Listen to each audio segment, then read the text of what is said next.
ito ay rated SPG. Striktong patnubay at gabay ng magulang ang kailangan. Maaaring may masiselang tema, lengguwahe, karahasan, sexual, horror o droga na hindi angkop sa mga bata.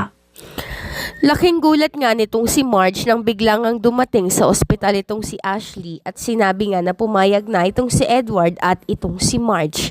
Inakala nga ng lahat na successful ang operation dahil maayos na ang kalagayan nitong si Jasmine. Subalit itong si Ashley nga ay nagkaroon nga ng hindi magandang experience dahil nag-seizure nga siya after nun. Ngunit pinaliwanag naman ni Ashley bago pa man mangyari iyon na hindi kasalanan ni Marge ang pangyayaring ito.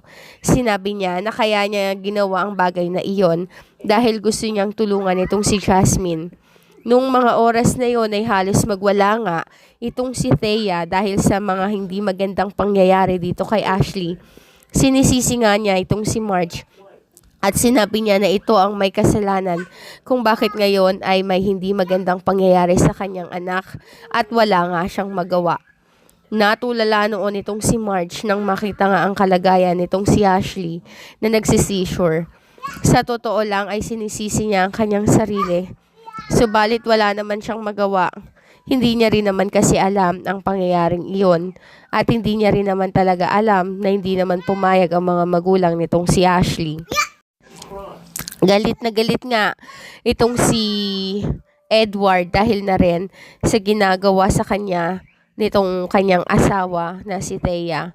Sinabi kasi nitong si Thea na kung talagang gusto niyang managot ang may kasalanan ay sisihin niya itong si Marge. Kaya naman noon nga ay walang galit itong si Edward, ngunit ngayon ay punong-puno nga ng galit ito kay Marge. Ilang araw na lang din ang lumipas at unti-unti ngang nanghina itong si Ashley hanggang sa tuluyan na nga itong bumigay. Hindi lubos akalain nitong si Marge na mangyayari iyon kay Ashley.